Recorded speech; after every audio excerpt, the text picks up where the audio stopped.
All good, mate. Let's go. All right, welcome. And this session is going to look, I guess, continuing on our theme around energy this month. And this was particularly around the measurement of energy. So the energy ins and outs from the body that we can potentially track. And we're going to look, I guess, at the issues around tracking that, the assumptions that we make with that, where things can go wrong in terms of measurement error along the way. Some of those are things that we can control. Some of those are things that are outside our control. And just, I guess, get an idea of how perfect are the measurements that we actually take. Does it actually matter how perfect these measurements are? And what can we do to try and improve the quality of our tracking ins and outs? So let's get stuck into it.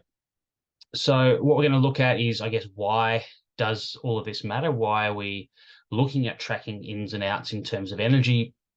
Why it probably may not be as precise as we often assume that it is. And I'll talk through some examples of why that's the case, and probably why that's not the end of the world anyway. And so, just because the numbers aren't as perfect as we think they are, doesn't necessarily mean it's useless or a waste of time.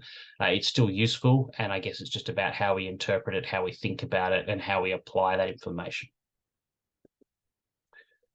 So to start off with, I guess if we think about what we're actually tracking and why it matters. So we can track both the energy in, so I guess the calories or the kilojoules that are coming from food, and we can track the energy that we expend throughout the day as well. So I guess why is this important, or why would we want to track this? Well, firstly, we want to make sure we're preventing either overfueling, but also underfueling. And obviously, we've talked a bit about that in the last couple of weeks, particularly around, I guess, some of the risks associated with underfueling and what can go wrong if we're not getting in enough energy to meet our needs. We want to track this potentially to have a plan for our body composition goals. We want to have some idea of where we should be consuming calorie wise to meet whatever goal we have. So it might be a change in body fat, it might be a change in muscle mass, it might be some combination of those. But it's also useful, I guess, to maybe understand when things aren't going to plan and trying to work back and figure out, why are you not achieving the particular goals that you are? Where have things gone wrong? Where can you make adjustments? And also to have an understanding about, what's in food from that perspective, and how you can use that to make informed decisions about how you're feeling and why you're feeling as well. So obviously we'll refer back to the app, the Fuelin app along the way, because obviously this is something that the app does in terms of suggesting a certain amount of calories per day. I'll talk about sort of the predictive nature of that versus measuring what actually happened in reality, and before versus after forms of measurement or estimation. So I guess the two things we're talking about here is the energy intake, so the calories in the food that we eat, and the energy expenditure. And I guess if we simply break down the energy expenditure, it's the calories our body uses up in the day for our normal body functions, to keep our heart beating, our lungs working, our brain ticking over, all that kind of thing.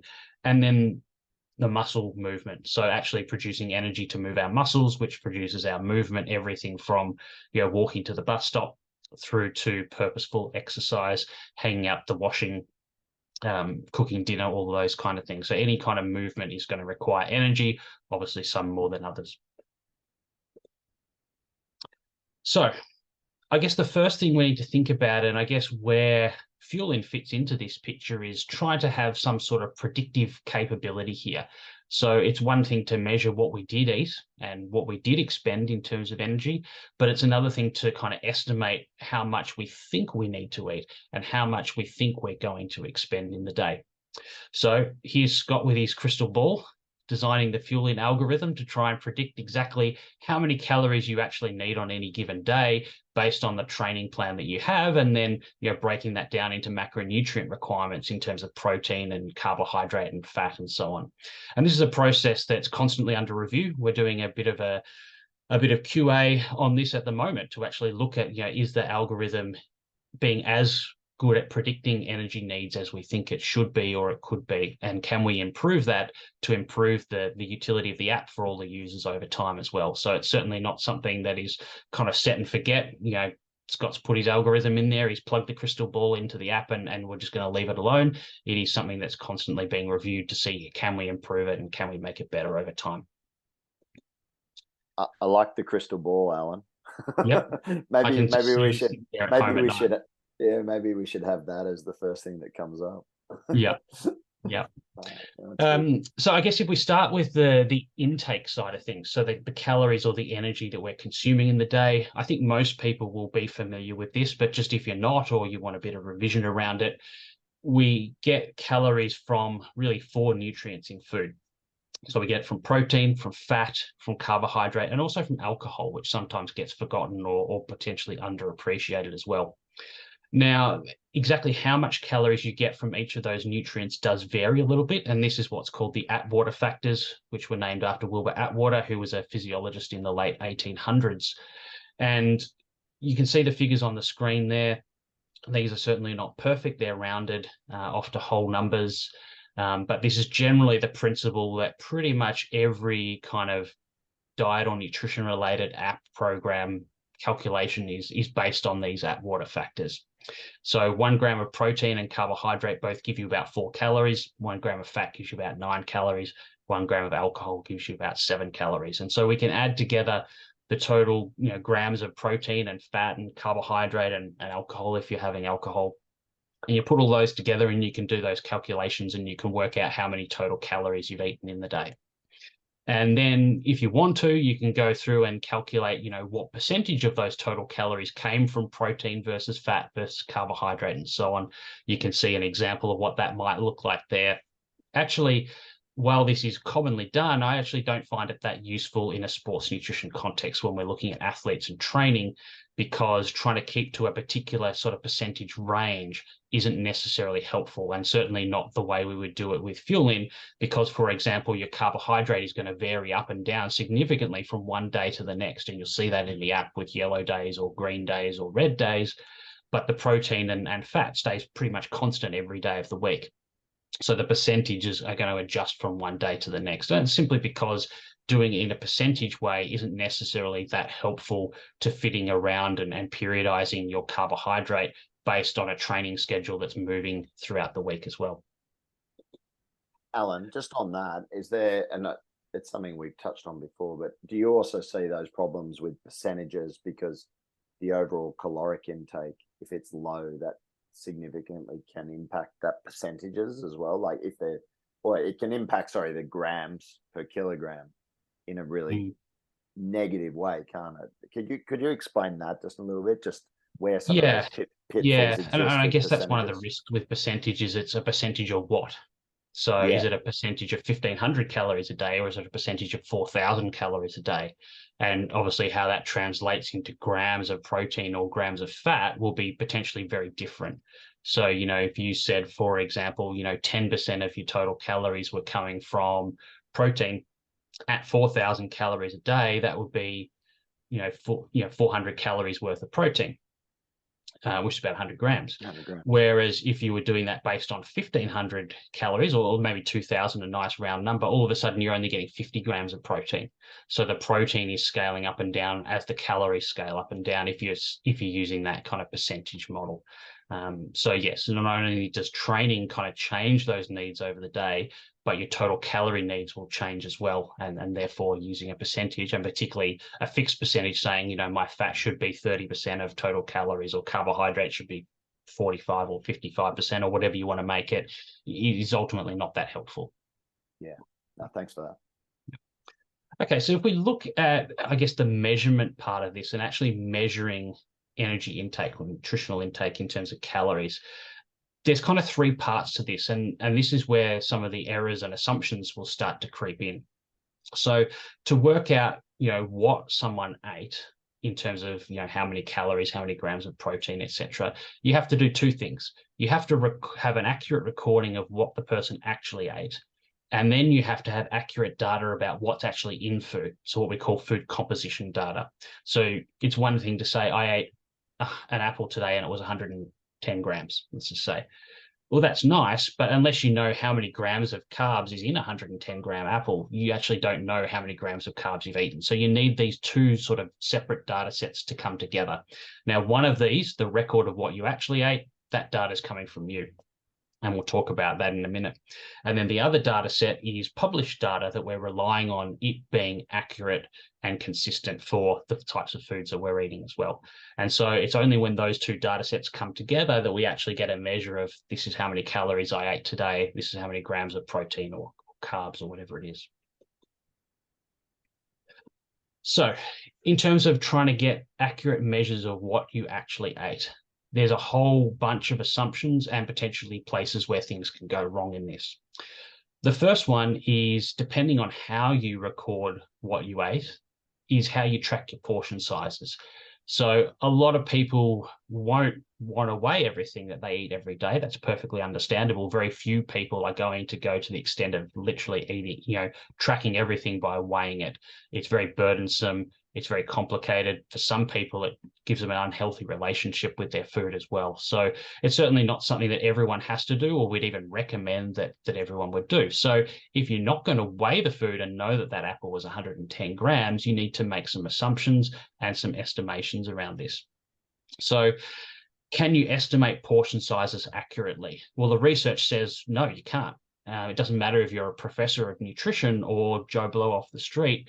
None of us are particularly good as humans at estimating portion sizes just by looking at them and eyeballing them.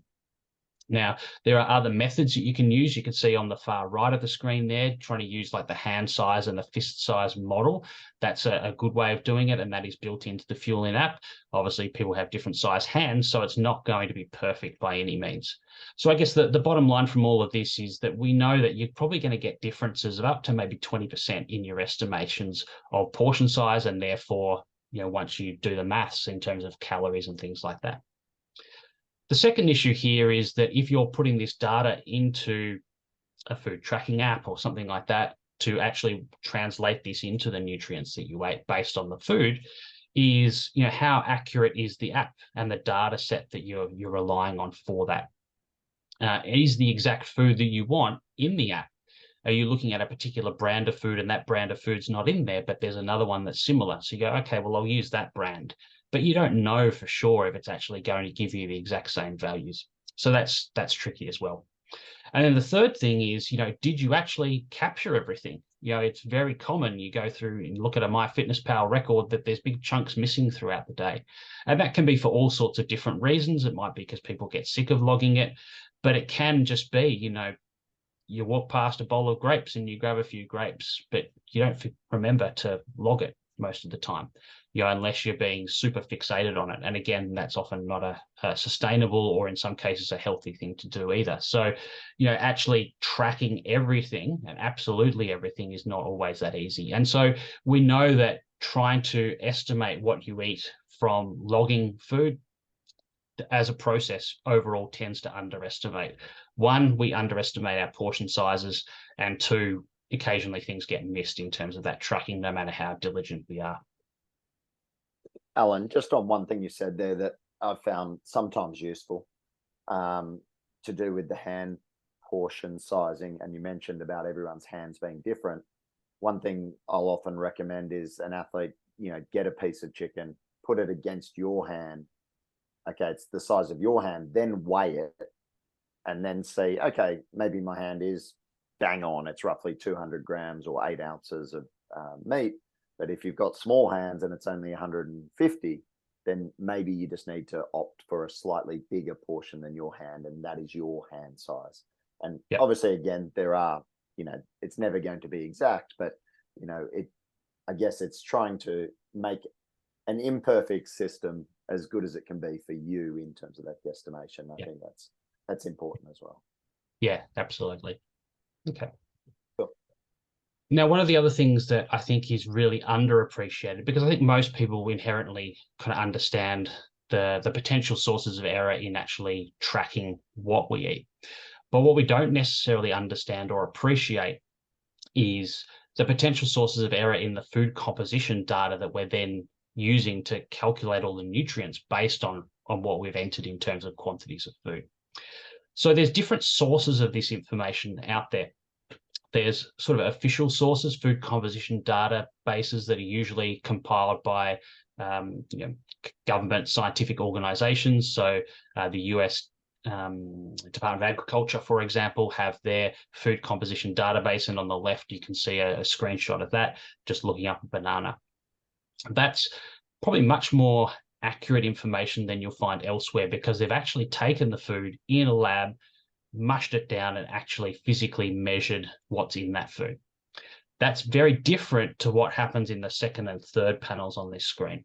So when you go and look at food packages, for example, now you might assume, okay, I'm looking at a packet for, I don't know, granola, for example.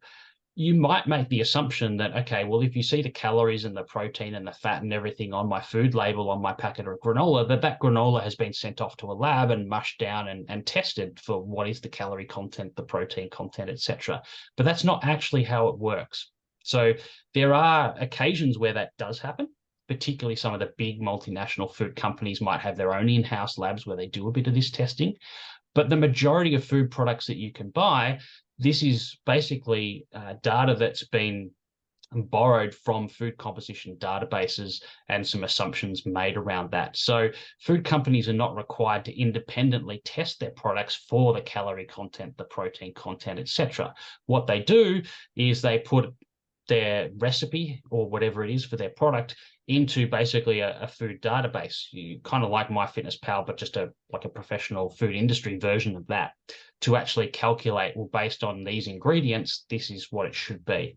But whether it's exactly that or not, depending on what ingredients they've chosen, whether they were the right ingredients, whether the quantities were perfect, and some other variation I'll talk about in a minute, it may not be exact. So it is something we need to bear in mind, that food labels are certainly not perfect. And then you've got your food tracking apps, more your consumer versions, like your MyFitnessPal, Lose It, etc. Now, these have a combination of data. So they may have data that's taken from food packages. So they'll have the same errors that we just talked about. Some of the data might be taken directly from national food composition databases, which is fine. Some of it may be taken from other sources. And in some of these apps, there's user-entered data as well. Now, obviously, with user-entered data, that's a massive potential quality control issue in terms of how good is that data. One thing that we've certainly noticed with Fuelin, and I noticed that when I started working with Fuelin very early on, is that people were saying, well, I'm putting my things into MyFitnessPal and it's syncing with the Fuelin app. The macros are the same, but it's giving me different calorie values in the two apps. What's going on here? There's a problem. As it turns out, the reason for that is that when you get the data from MyFitnessPal and move it into Fuelin, Fuelin takes the macro, so the grams of protein, fat, and carbohydrate, and then recalculates the calories based on those water factors that I mentioned before. But in MyFitnessPal, when the data is entered in there in the back end, the calorie value can just be entered in as whatever the person wants it to be. And so what you find is that you add up the grams of fat and carbohydrate and protein, and you calculate the total calories, and the value you get in MyFitnessPal may not be exactly what you calculated. Now, there might be various reasons for that. It might be user error when they entered it. It can also be that there are other very small sources of calories. So, for example, dietary fiber, depending on which model you use, can actually contribute a tiny amount of calories as well. And so you may start to get discrepancies here. Does this matter? I'll argue probably not, but we'll get to that. But you will see differences potentially there with MyFitnessPal and the Fuelin app, sometimes with the calorie content. Alan, with the middle panel there that you have, is there any data on like the accuracy, like standard or industry standard sort of accuracy, like the discrepancy between the NIP and what actually might be there? Is it like wildly from plus or minus 25% or Yeah, I'm sure that work's been done. I don't know off the top of my head what it is, but I'd be surprised if it was better than 10%, to be honest. Yeah, I mean, it is crazy to think about that, because you view NIPs as this trusted source, and yet, having worked in the industry, like, you just know exactly, like you said, it depends on what the person. And yeah, I will say that True Protein was very good in terms of quality control, in terms of making sure we were accurate with what we were entering in, but there's still user error that can occur. And I could see how, if a company's values weren't necessarily as good as they need to be, and they don't have the time or the resources to do it, that those NIPs could be wildly inaccurate. Mm. Yeah, And you think it's a about good how many point. food companies are a little sort of mum and dad business that they're just running by themselves. Oh, They barely correct. even know about nutrition, let alone how to calculate it. They do it because they have to by law, but how good they are at doing it, who knows? Yeah, no, it does. Yeah, you would hope the bigger companies would have, more stringent sort of QA, Yeah, but even there, I imagine there's yeah, still a large degree of measurement error. yeah, Interesting. absolutely. And the final thing, and this talks to even the government run food composition databases are still not perfect. There's natural variation. Food is grown from plants or animal sources, and there is going to be natural variation in those. So growing a grain, wheat or rice or something, for example, there's going to be differences in the nutritional composition of that rice or wheat based on the growing conditions. Even in the same field, one year it's a really wet season, the next year there isn't much rain, and that's going to change very slightly the nutrition composition of those things. You have different varieties that might be used. So you might buy rice that's been amalgamated from a whole bunch of different farmers that all might have very slightly different varieties of rice. It's added together, and all of a sudden you've got slight variation there.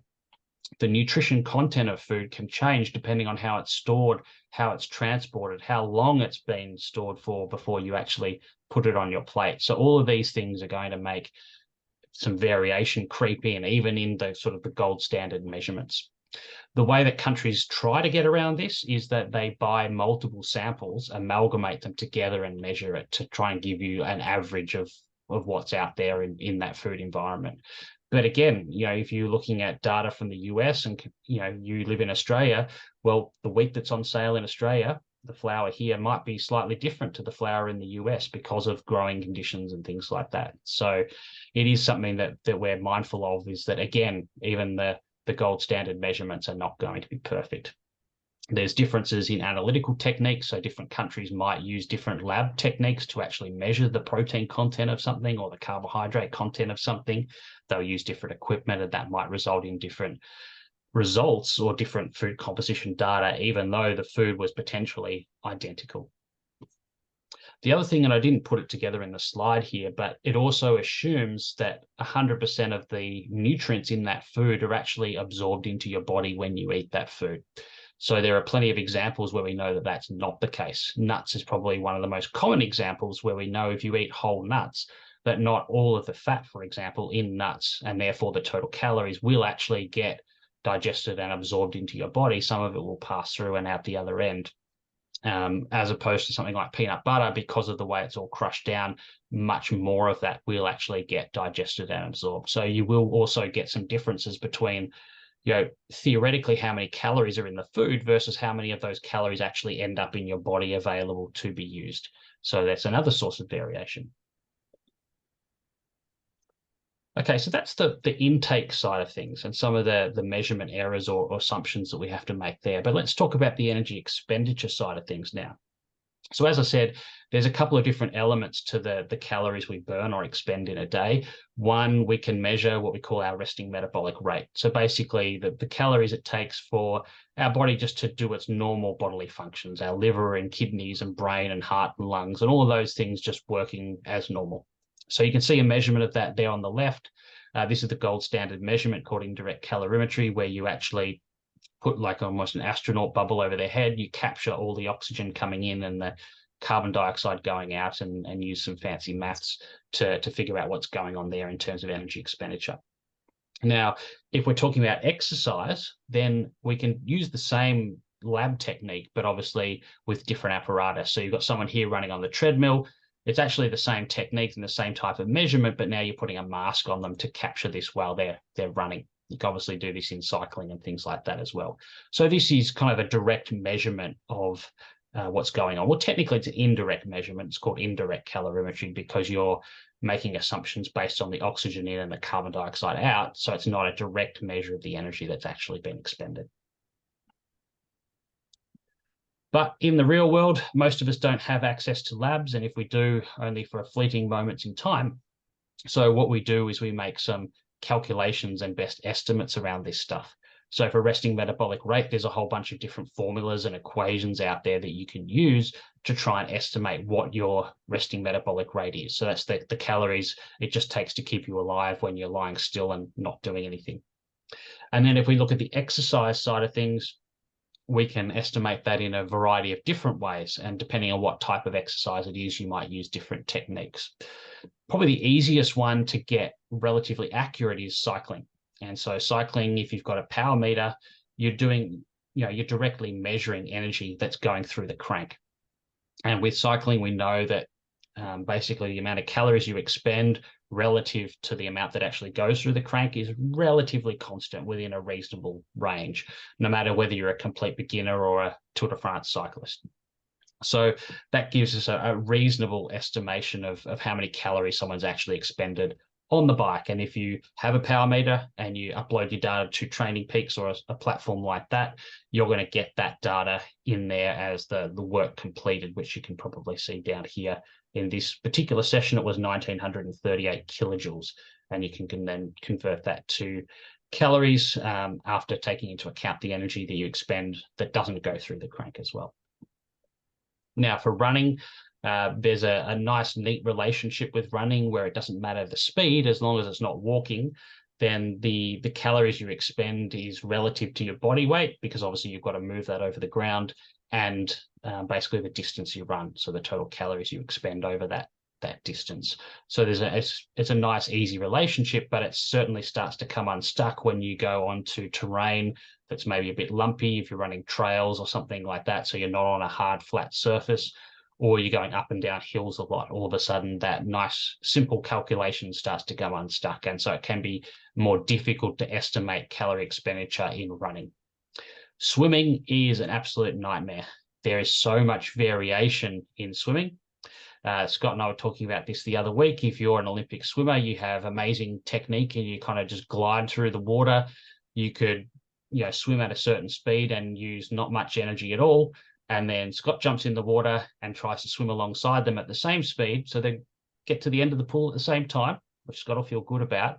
But he'll probably expend an awful lot more calories than the Olympic swimmer did to swim the same distance in the same amount of time as he thrashes around with his not Olympian technique. So swimming has enormous variation in energy expenditure because it is such a technical sport, and the technique of how you move through the water will vary calorie expenditure enormously. So it is very difficult to predict calorie expenditure from swimming, unfortunately. Very pretty picture you painted there, Alan. All right, so that's fine. We can measure, the calories we burn just at rest doing nothing. We can try and get some estimation of the calories we burn during training. But what about the rest of our day when we're not lying down and we're not training? So that could be all sorts of different things. It could be walking to work. It could be playing with the kids. It could be cooking, gardening. Your actual work itself might be quite active depending on what job you do, or it might be very sedentary depending on what job you do. And so all of these things are actually going to start to add up to change the amount of calories you burn in a day as well. And so it's not always that easy to try and get an accurate estimation of what this looks like. So the way we normally deal with it is basically a multiplication factor that we multiply your metabolic rate or your expected metabolic rate by a certain number based on how active we would estimate you would be.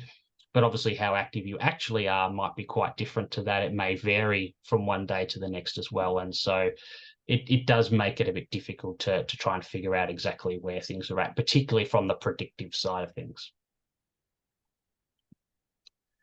What about if we just measured it? We stick on a wearable, a Whoop or a Fitbit or an Apple Watch or something like that, and we go out and we measure how many calories did I actually expend in the day as opposed to how much do I think I'm going to or did expend. Well, unfortunately, wearables aren't very good at measuring energy expenditure, even in 2023. So I won't go through this graph in detail, but you can basically see this is the percentage error in the estimations of total energy expenditure across the day. This is 5 different studies of different wearable devices, and the best one was within 20%. Some of them were out to 40% out in terms of the actual energy expenditure that the device was telling you versus what it was in reality when it was measured using the sort of gold standard measurements. So we know that wearables are not very good at measuring and estimating energy expenditure. Part of the reason for that is that the wearables are all focused around watches. So they're all wrist-based, or the vast majority of them. And that's actually probably one of the worst places that you would want to put a device if you were trying to track movement and actually estimate energy expenditure. There has been some sort of research grade wearable devices over the years, and none of them are based on the wrist. They're either on your hip or on the upper arm. As you know, basically the closer you can get to your torso, generally the more accurate it's likely to be. But of course, you can't buy Apple hip devices, or Apple upper arm bands or something like that. They just don't sell. And so, everyone wants to integrate their calorie tracking into a watch. But unfortunately, being on your wrist is not the best place to have it. So unfortunately, wearables certainly got a long, long way to go in terms of being accurate for calorie expenditure. Alan, is that always a plus overestimation, like where it's 20 to 40% overestimation, or is that a 20 to 40 both directions? Both directions. Both directions, yeah. Yeah, and it'll be different depending on the device, and probably depending on the type of activity that you do as well. Yeah, I saw there was a recent study, and it highlighted the actual, I'm sure one of those studies that you've highlighted there, and it actually named and shamed effectively the worst trackers and was the most inaccurate. And often the price of the device doesn't necessarily reflect the accuracy of it. So yeah. And generally speaking, all the wrist-worn ones are worse than, Fitbit, for example, had a hip-mounted one for a while. I don't think they sold very well. I don't even know if you can still buy them anymore.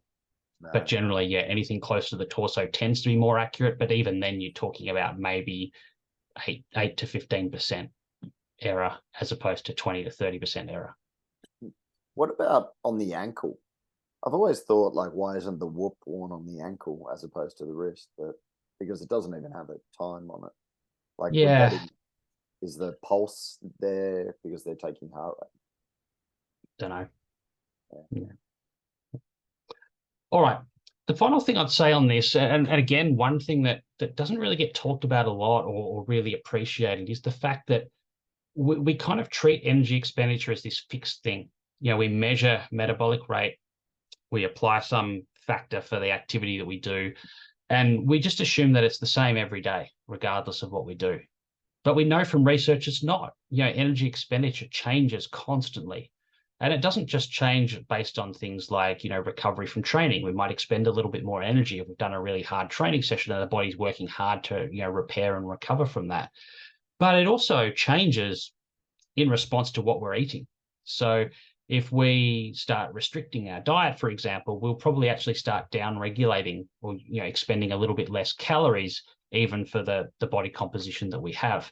If we eat a lot more a couple of days, we might temporarily bump that up a little bit. And so, the human body is incredibly adaptable. It's one of the reasons that we survived the lions in the savannah and we're still here today, is the fact that we can constantly adjust to our environment. And energy expenditure, turning up and down subtly, the amount of calories we burn and how much our various organs and tissues use in the day is a big part of that adaptation. And so, even if we think we can be very good at accurately estimating all of that stuff, the next day it just changes on us. Now, we're not talking about massive changes. We're talking about, maybe 50 to maybe a couple of 100 calories in most cases a day. But it can be enough to kind of throw people off in terms of, these numbers just aren't quite adding up. And so sometimes they're not adding up because of the errors, and sometimes they're not adding up just because our physiology changes on us in response to these things that are going on. All right, so putting all of this together, I guess we have an estimation or a prediction of the future, the crystal ball version of trying to predict how much energy we need. And so that's calculated values based on how many calories we think we're going to expend in the day. Now, that's something that Fuelin does based on the training schedule that it brings over from Training Peaks, based on your age, your weight, all of these kind of things. But you've got to remember that it's always going to be an estimate. It is never going to be perfect. And we can't assume that it would be or expect that it should be, because it just never can be.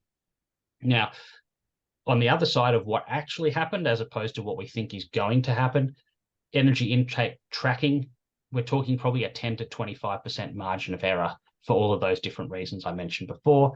And then the energy expenditure, what you actually did, depending on which way you track that, again, you could have errors, up to 30% in some cases, but probably more likely sort of 10 to 20% is more common, depending on how you're doing that tracking. Okay. So then we think about how that then plays out. So I guess generally the reasons we would want to track all of this stuff is to either look at energy balance or energy availability. So energy balance is that just concept of calories in versus calories out and what that's doing to us from a body composition point of view. Are we gaining weight? Are we losing weight? Energy availability, and I know Elizabeth's presented around this, is sort of looking at how much of those calories from food are left over or available to fuel all our normal body processes after it's been used or however much has needed to be used for training. And that's important in terms of our general health, both physical and mental health, and how we recover from exercise and so forth. But the problem here is we're taking an energy intake value, which has a level of error of maybe 10 to 25%. We're then taking a total energy expenditure value, which has probably an error of 10 to 20%. And we put those two things together to come up with a number. So here we're taking a value that has a large margin of error and another value that has a large margin of error. And so you're calculating a final value that we need to expect is going to have a large margin of error because of this. And this is probably why for some people, the numbers don't add up. It says I should be expending this many calories and I eat that and my body composition just doesn't change in the way I expect it to. And this could be part of the reason. It may be because of an error in the way you've estimated what you've eaten and you've actually underestimated or overestimated what you ate. It could be that you didn't expend as much energy as you thought, or the other way around. It doesn't matter whether it's over fueling or under fueling. Energy availability, most people don't usually use this, even though that's a theoretical equation. Most practitioners working with athletes don't usually use this equation because they know you're putting together two bits of data that have error in them. It's not going to be that accurate. And so usually you then look for the signs and symptoms of low energy availability instead. Okay. And obviously, from the predictive point of view, we plan what our training is going to be, and then things change, and we don't actually do that. And so this is one of the things, obviously, as a potential source of error within Fuelin, is that we're trying to look ahead and use Scott's crystal ball to see how many calories are you going to burn tomorrow when you do that 2-hour ride. Well, that's fine if you did the 2-hour ride, but if you did a 1-hour ride and then you were called into the office, or you woke up with a sore throat and you decided to sit home and watch Netflix instead of go on the ride, all of a sudden, all that planning of what is going to happen in the future kind of comes undone. So Scott's crystal ball does the best job that it can, but we've got to recognize that, if plans suddenly change, the crystal ball doesn't suddenly change unless you reforecast what's going to happen. And just on that, Alan, just to help the crystal ball for athletes to know, if you do decide that you're not going to do a session on that day and you're not going to move it to either later in the day or to another day, please delete it from your training plan and rerun your plan, because it's most likely we will change something. The other thing you can do, which we're working on an automated version of this, but every time Garmin, you complete a session that goes through Garmin, then that pushes to whichever training platform you're on. If you rerun your plan afterwards, if you had a 3-hour session planned, but you only did an hour, and we'll record that, that could actually impact your nutrition plan as well if you rerun your plan. It won't always, because again, thinking big picture here, just because you did, half of your session in the big picture of calories across the day and across the week, it may not necessarily impact your plan as well. And I think that's always something, again, based on all these assumptions and measurement errors and things like that, we look at the big picture here as well. That again, a 60-minute missed session may not necessarily be the thing that completely changes your plan. I think that is important. I know athletes often say that, like, oh, I changed something and it didn't seem much change to actually occur in the Fuelin plan. But that's, again, it's because there's a lot of different calculations going on in the background, and one session's not always going to change a whole day or week. Yep, absolutely. All right, so we get to all of the end of that, And we think, well, what's the point of all of this? We've got erroneous data on the intake side, on the expenditure side. We're trying to use a crystal ball to predict what's going to happen so we can plan ahead for it rather than waiting until after it's happened to realize that we got it wrong. How do we kind of navigate that? And I would say at the end of the day, don't stress about that. Don't worry about how perfect the numbers are. They are still useful, and we'll talk about that. They can still be used even if they're not perfect. Okay. Firstly, how do you know if something's going wrong in your estimations of ins or outs, if things aren't going to plan? Well, firstly, you can look at your body composition goal. So if you have a particular goal, say body fat loss as an example, and you're not achieving that, despite the numbers saying that you should, that's a time to take a step back and say, okay, well, why am I not achieving this? Is it because there's an error in one of those numbers or possibly all of those numbers? Is that something that I can improve on? Am I underestimating my portion sizes? I'm actually eating more than I thought I was. Am I forgetting to track certain things in the day that are actually adding more calories into the day that I'm not realizing is going on here? So it can be a time for reflection around that. Sometimes it might be that, there's an issue of energy availability going on, and actually you do have a little bit of suppression in that metabolic rate going on, and that might actually be a source of error in those numbers versus what we would have predicted as well. So there can be all sorts of different reasons for that. But I guess if you're not achieving your body composition goals, it's time to take a step back and figure out why or why not. And part of that conversation does need to be, is my data accurate? Is that the reason, it's kind of giving me a false sense of where I am versus where I'm actually at from a biological standpoint. The second one, and this probably more refers to the energy availability side and fueling enough for training, particularly when you're doing large volumes of training, is just that general sense of, are you healthy and are you performing in training and life in general? And if so, well, probably you're relatively adequately fueled. May not be perfect, but you're probably doing a good job. If, however, you're feeling run down all the time, you're not recovering well from sessions, you're having all those things that Elizabeth's spoken about with low energy availability, that's when you'd be thinking, okay, maybe I'm not fueling enough. Now, maybe that's because I'm choosing not to, or maybe it's because, again, there's some errors in my estimation. So I think I'm eating that 3,500 calories, but in fact, I'm only eating 3,000. I've done something wrong with my portion sizes, or I've put the wrong version of a food into my app and it's overestimated or overinflated what I'm actually eating. And again, given me this false sense of security that I have adequate energy availability when in fact, maybe I don't. So always think of the big picture and the outcome that you're trying to achieve. The inputs and outputs and all of this data are tools to help us achieve whatever goals that we're having. But if we're not achieving those goals, we need to take a step back and say, okay, is the data kind of misleading me for one of these various different reasons? Awesome. Okay, well, that's it for me for now. Happy to take questions, but hopefully that gives people a sense of why the data is not as perfect as it could or should be.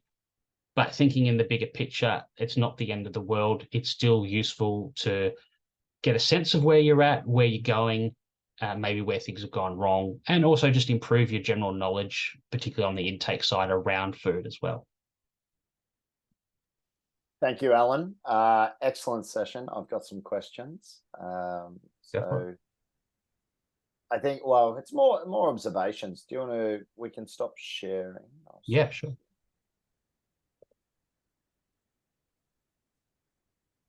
Yeah, I think I'll stop recording.